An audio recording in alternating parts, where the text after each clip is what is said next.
اللہم صلی علی محمد وعلی آلہ وصحبہ وسلم اللہم صلی علی۔ مکہ پیارے نبی صلی اللہ علیہ وسلم کا وطن تھا، پورا گھرانہ وہیں آباد تھا، اس کا ذرہ ذرہ آپ صلی اللہ علیہ وسلم کو محبوب تھا۔ وہاں سے جانا پڑا تو آپ کو بہت دکھ ہوا، بے اختیار آنکھیں ڈبڈبا آئیں، لیکن جلد ہی دن پلٹے، زمانے نے دیکھا، آپ صلی اللہ علیہ وسلم پھر اسی شہر میں داخل ہوئے۔ البتہ پہلے آپ صلی اللہ علیہ وسلم مظلوم اور بے بس تھے، آج فتح کا جھنڈا ہاتھ میں تھا۔ خدا کو منظور ہوا آپ پھر لوٹیں، وہاں سے بتوں کو نکال باہر کریں، مرکز ایمان کو پھر نور ایمان سے جگمگا دیں۔ پیارے وطن میں پہنچ کر آپ صلی اللہ علیہ وسلم کو کتنی خوشی ہوئی، اس کا اندازہ کون کر سکتا ہے۔ ہجرت کو کئی برس گزر گئے، آپ صلی اللہ علیہ وسلم مدینے میں ہی رہتے رہے، مسلمانوں کے ساتھ اپنا کام کرتے رہے، لوگوں کو اسلام کی طرف بلاتے رہے۔ اس دوران قریش سے جنگیں بھی ہوئیں۔ ایک رات آپ صلی اللہ علیہ وسلم نے خواب دیکھا، آپ صلی اللہ علیہ وسلم بیت اللہ میں داخل ہو رہے ہیں۔ آپ نے یہ بھی دیکھا کہ خانہ کعبہ کی کنجی آپ کے ہاتھ میں آ گئی ہے۔ آپ نے یہ بھی دیکھا کہ آپ سر منڈوا رہے ہیں۔ آپ صلی اللہ علیہ وسلم نے یہ بھی دیکھا کہ آپ کے ساتھ ساتھ آپ کے جانثار صحابہ بھی ہیں۔ آپ صلی اللہ علیہ وسلم بہت خوش اٹھے، فجر کا وقت قریب تھا، مسجد گئے، ساتھیوں کے ساتھ نماز ادا فرمائی۔ فجر کے بعد آپ صلی اللہ علیہ وسلم روز ساتھیوں میں بیٹھتے، ان سے کچھ دیر بات چیت کرتے۔ آج بھی آپ صلی اللہ علیہ وسلم بیٹھے، ان کو اپنا خواب سنایا اور فرمایا، انشاءاللہ مسجد حرام میں تم ضرور داخل ہوگے اور اس وقت تمہیں کوئی خطرہ نہ ہوگا۔ مکہ مسلمانوں کا محبوب وطن تھا، وہاں سے وہ زبردستی نکالے گئے تھے، اس کا ان کو بڑا رنج تھا۔ اس کی یاد ایک پھانس تھی جو ہر وقت کلیجے میں کھٹکتی رہتی۔ حضرت بلال رضی اللہ تعالیٰ عنہ مکے میں کس قدر ستائے گئے، لیکن جب ان کو مکہ یاد آتا تو رونے لگتے۔ اکثر مہاجرین جان بچا کر مکے سے نکل آئے تھے، لیکن خاندان اور بال بچے وہیں تھے۔ زبان مبارک سے یہ خوشخبری سن کر انہیں بڑی خوشی ہوئی۔ آپ صلی اللہ علیہ وسلم نے ساتھیوں کو یہ خوشخبری سنائی، پھر فرمایا، اب تاخیر کی ضرورت نہیں، سب لوگ تیار ہو جاؤ، چلنا ہے عمرے کے لیے۔ اس موقع پر جانثاروں کو کتنی خوشی ہوئی، اس کا اندازہ کون کر سکتا ہے۔ ایک دوسرے کو زوردار مبارکباد دی، گرم جوشی سے معانقے کیے، پھر گھروں پر گئے، سفر کی تیاریوں میں لگ گئے۔ کعبے سے انہیں بے انتہا محبت تھی، وہاں کے لیے انہوں نے قربانیوں کا بھی انتظام کیا۔ ہجرت کا چھٹا سال تھا، ذی القعدہ کا مہینہ تھا۔ عازمین عمرہ کا یہ قافلہ مدینے سے روانہ ہو گیا اور خانہ کعبہ کے لیے بے تابی سے بڑھنے لگا۔ مشہور روایت کے مطابق یہ قافلہ 1400 پرستاران توحید پر مشتمل تھا۔ مدینے میں منافق بھی اچھے خاصے تھے، انہوں نے جانے میں ٹال مٹول کیا، بہانہ کرتے ہوئے کہا، ہمیں تو کاروبار نے پھنسا رکھا ہے، بھلا ہم کیسے جا سکتے ہیں۔ پیارے نبی صلی اللہ علیہ وسلم نے ان پر زور نہ ڈالا۔ اب انہیں مسلمانوں کو ورغلانے کا اور موقع ملا۔ جو کمزور مسلمان تھے ان کے پاس پہنچے اور کہا، قریشی سرداروں کے زندہ رہتے تم لوگ مکے میں کیسے جاؤ گے؟ قریشی سردار کیا کر لیں گے؟ پیارے نبی قریش سے زیادہ طاقت رکھتے ہیں، آپ صلی اللہ علیہ وسلم بار بار ان کے دانت کھٹے کر چکے ہیں۔ حوصلہ مند مسلمانوں نے جواب دیا، تمہاری عقل ماری گئی ہے، ذرا بچ کر لوٹ کر آنا، تب دیکھیں گے۔ منافقوں نے مذاق اڑایا۔ منافقوں کی یہ باتیں سارے مسلمانوں میں پھیل گئیں۔ حضرت عمر رضی اللہ تعالیٰ عنہ نے سنا تو غصے سے بے قابو ہو گئے، عرض کیا، اللہ کے رسول، ان بدبختوں کی گردنیں مار دی جائیں۔ پیارے نبی صلی اللہ علیہ وسلم راضی نہ ہوئے، ان کو ویسے ہی چھوڑ دیا اور ساتھیوں کو کوچ کرنے کا حکم دیا۔ مسلمان مکہ کے لیے روانہ ہو گئے۔ مسلمان چلتے چلتے عسفان پہنچے، وہاں پہنچ کر ٹھہر گئے، اپنے اپنے خیمے لگائے، جانوروں کو باندھا اور آگ جلائی کہ کھانا پکائیں۔ یکایک دور سے گرد اڑتی ہوئی دکھائی دی، کوئی سوار تیزی سے گھوڑا دوڑاتا چلا آ رہا تھا۔ سب کی نگاہیں اسی پر جم گئیں، اس لیے کہ وہ مکے سے آ رہا تھا۔ مکے کی خبروں کا انہیں بے حد انتظار تھا۔ کچھ ہی دیر گزری، وہ سوار اب مسلمانوں کے درمیان تھا۔ وہ بنی خزاع کا آدمی تھا، اس کا نام تھا بشر بن سفیان۔ وہ پیارے نبی صلی اللہ علیہ وسلم کی خدمت میں حاضر ہوا، عرض کیا، قریش کو آپ کے سفر کی خبر ہو گئی ہے، وہ بہت ہی غصے میں ہیں اور جوش سے بے قابو ہیں۔ خالد بن ولید سواروں کا بہت بھاری دستہ لے کر نکلا ہے، مکے کے قریب ہی آپ کی گھات میں بیٹھا ہے کہ آپ پہنچیں اور سب اچانک ٹوٹ پڑیں۔ پیارے نبی کو پورا یقین ہو گیا، اس خبر کے صحیح ہونے میں ذرا بھی شبہ نہ رہا، کیونکہ بشر بنی خزاع کے سرداروں میں تھا اور بنی خزاع قریش کے دشمن تھے۔ مسلمانوں سے ان کے اچھے تعلقات تھے۔ بشر کی باتیں سن کر آپ صلی اللہ علیہ وسلم کو بہت تکلیف ہوئی۔ فرمایا افسوس ہے قریش پر، آئے دن کی جنگ انہیں کھا گئی، کیا نقصان تھا اگر وہ مجھے عرب کے دوسرے قبائل پر چھوڑ دیتے، اگر مجھ پر ان کا بس چل جاتا تو ان کا مقصد حاصل تھا، اگر میں غالب رہتا تو یہ سب کے سب اسلام میں آ جاتے، بخدا میں جو چیز لے کر آیا ہوں اس کے لیے لڑتا رہوں گا یہاں تک کہ اللہ اسے غالب کر دے۔ اے میری قوم، قریش تم سے لڑنے نکلے ہیں، اگر ہم اسی راستے پر چلتے رہے تو ان سے ضرور ٹکر ہو جائے گی اور بڑا خون خرابہ ہوگا، ہم یہ چاہتے نہیں، ہے کوئی جو ہمیں کسی دوسرے راستے سے لے چلے؟ قبیلہ اسلم کا ایک آدمی آگے بڑھا، یہ صحرائی راستوں سے خوب واقف تھا، اس نے عرض کیا میں لے چلوں گا اے اللہ کے رسول، آپ فکر نہ کریں، دشمن جہاں بیٹھے ہیں وہیں بیٹھے رہ جائیں گے اور آپ مکے پہنچ جائیں گے۔ پیارے نبی صلی اللہ علیہ وسلم نے فرمایا تب تم آگے بڑھو، ہم تمہارے پیچھے پیچھے چلتے ہیں۔ اس آدمی نے آپ کی اونٹنی قصوہ کی نکیل پکڑی اور قریش کے راستے سے کترا کر چلا۔ یہ راستہ پہاڑوں سے ہو کر گزرتا تھا، بہت ہی کٹھن اور دشوار گزار تھا۔ خیر نہ جانے کن کن مصیبتوں سے آپ صلی اللہ علیہ وسلم حدیبیہ پہنچ گئے۔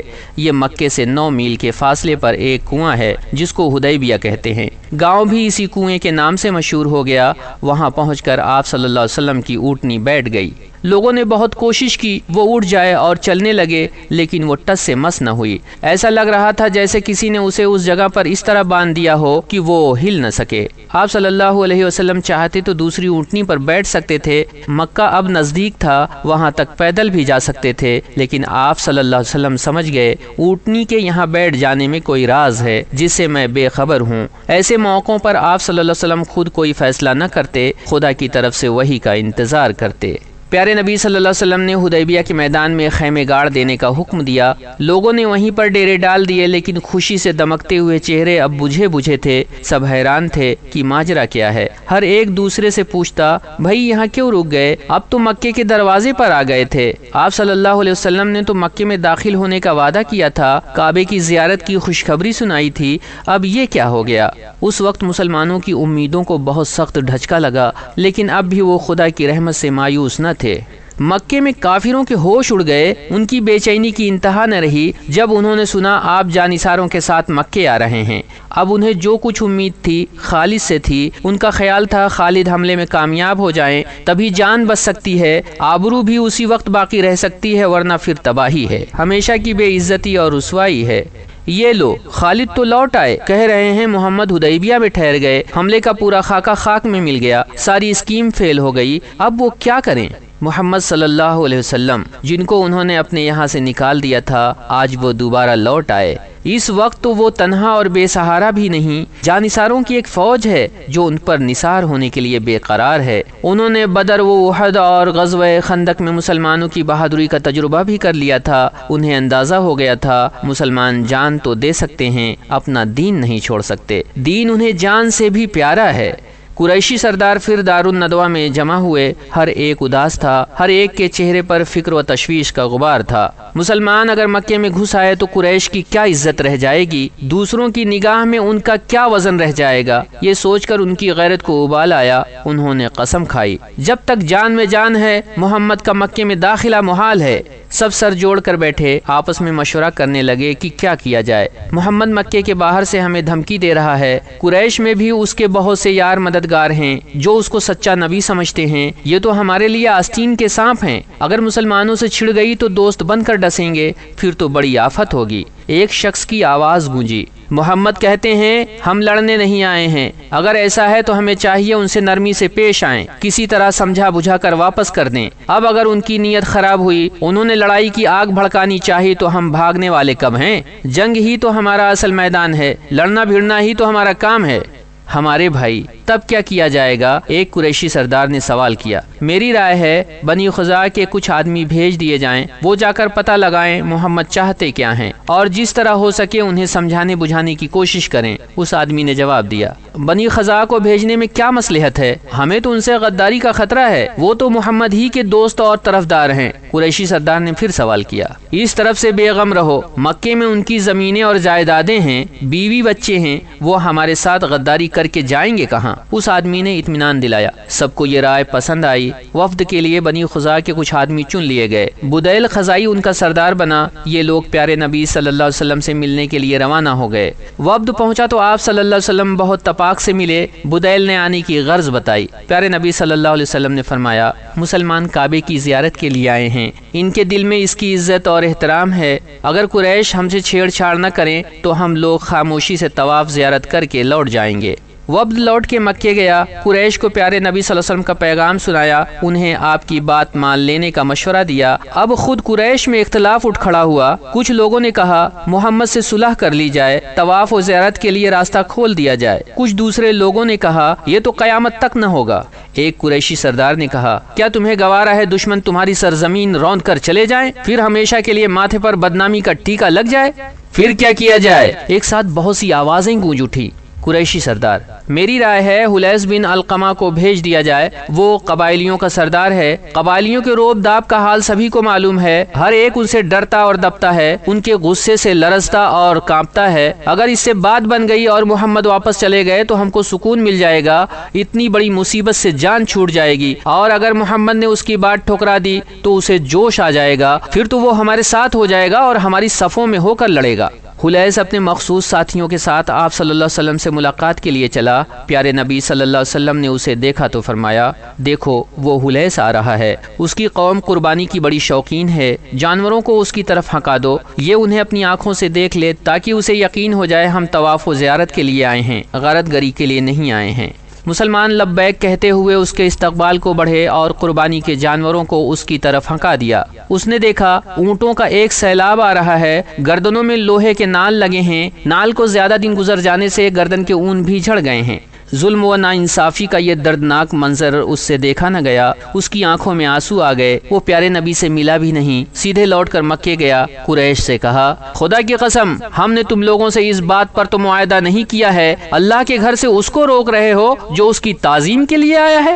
عرب کے سارے قبیلے تو کعبے کا طواف کریں اور عبد المطلب کا بیٹا اس سے محروم رہے، خاندانی بڑائی میں بھی تو وہ کسی سے پیچھے نہیں۔ اگر تم لوگوں نے محمد کو کعبے سے روکا تو جان لو سارے قبائلیوں کو لے کر میں الگ ہو جاؤں گا اور محمد کی طرف سے تم لوگوں سے جنگ کروں گا۔ قریشی سردار کی تدبیر ناکام ہو کر رہ گئی، اس نے سوچا کچھ ہو گیا کچھ، لیکن وہ پھر ایک چال چلا، حلیس کو مناتے ہوئے بولا، بھائی یہ ہم لوگوں کا معاملہ ہے، اسے ہم پر ہی چھوڑ دو، ہم لوگ کوئی ایسی بات طے کر لیں جس میں سب کا بھلا ہو۔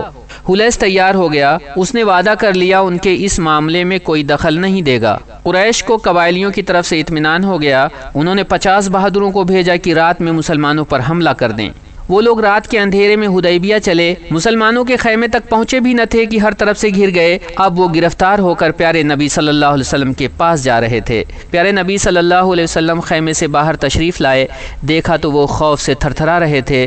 تمہارے قتل میں کیا چیز روک بن سکتی ہے جبکہ تمہارا جرم اتنا سنگین ہے؟ آپ صلی اللہ علیہ وسلم نے نہایت پرشکو لہجے میں سوال کیا۔ آپ کی بردباری، آپ کی رحم دلی اور مہربانی۔ خوف سے کانپتے ہوئے دشمنوں نے جواب دیا۔ آپ صلی اللہ علیہ وسلم نے فرمایا، ٹھیک ہے میں نے تمہیں معاف کیا، اپنی قوم میں جاؤ اور ان سے کہو محمد خون خرابہ کے لیے نہیں آئے ہیں، شاید انہیں ہوش آ جائے۔ وہ لوٹ کر اپنی قوم میں گئے، پیارے نبی صلی اللہ علیہ وسلم نے انہیں اطمینان دلایا تھا، لیکن انہیں ذرا بھی اطمینان نہ تھا۔ انہیں یقین تھا اب پوری قوم کی شامت آئے گی، ان کی سمجھ ہی میں نہیں آ رہا تھا کہ اتنا بڑا جرم بھی کوئی معاف کر سکتا ہے۔ اس کے بعد آپ صلی اللہ علیہ وسلم نے حضرت عثمان رضی اللہ تعالیٰ عنہ کو بھیجا کہ قریشی سرداروں سے جا کر ملیں اور ان سے بات چیت کریں۔ مکے میں حضرت عثمان رضی اللہ تعالیٰ عنہ کے ایک چچیرے بھائی تھے، ان کا نام تھا ابان بن سعید۔ حضرت عثمان رضی اللہ تعالیٰ عنہ ابھی مکے میں داخل بھی نہ ہوئے تھے کہ ابان سے ملاقات ہو گئی۔ ابان نے انہیں اپنی حفاظت میں لے لیا، انہی کی حفاظت میں حضرت عثمان مکے میں داخل ہوئے، قریش کو پیارے نبی صلی اللہ علیہ وسلم کا پیغام سنایا۔ اب دو ہی شکلیں ہیں، یا تو طواف کا موقع دو یا جنگ کے لیے تیار ہو جاؤ۔ قریش نے کہا، تم طواف کر لو، صرف تمہارے ساتھ ہم رعایت کر سکتے ہیں، بقیہ مسلمانوں کو تو ویسے ہی واپس جانا ہوگا۔ حضرت عثمان رضی اللہ تعالیٰ عنہ اس پر کیسے تیار ہو سکتے تھے؟ انہوں نے کہا، یہ تو قیامت تک نہ ہوگا، تمہیں تو سارے مسلمانوں کو طواف کا موقع دینا ہوگا۔ خیر تمہاری خوشی، ہاں یہ بھی جان لو اب تم ہمارے قیدی ہو، یہاں سے تم واپس نہیں جا سکتے۔ قریش نے نہایت بے مروتی سے جواب دیا، اور اب حضرت عثمان رضی اللہ تعالیٰ عنہ واقعی قید میں تھے۔ مکے میں چرچا ہو گیا، عثمان رضی اللہ تعالیٰ عنہ قتل ہو گئے۔ یہ افواہ مسلمانوں کے کانوں تک پہنچ گئی، وہ جوش سے بے قابو ہو گئے۔ آپ صلی اللہ علیہ وسلم نے فرمایا عثمان کے خون کا بدلہ لینا ہم پر فرض ہے۔ یہ کہہ کر آپ ببول کے ایک درخت کے نیچے بیٹھ گئے۔ سارے مسلمانوں نے جان کی بازی لگا دینے کا عہد کیا۔ ابو سنان رضی اللہ تعالیٰ عنہ اسدی آگے بڑھے، سب سے پہلے انہوں نے دست مبارک پر بیعت کی، ان کے بعد سارے مسلمانوں نے بیعت کی۔ اب تلواریں بے نیام ہو گئیں، اعلان ہو گیا سب لوگ جنگ کی تیاری کریں۔ جانثاروں کی یہ بیعت خدا کو بہت پسند آئی، چنانچہ کھلے لفظوں میں قرآن کے اندر اس کی تعریف فرمائی، اسی لیے یہ بیعت رضوان کے نام سے مشہور ہوئی۔ صلی علی محمد اللہم صلی علی محمد وعلی آلہ وصحبہ وسلم اللہم صلی علی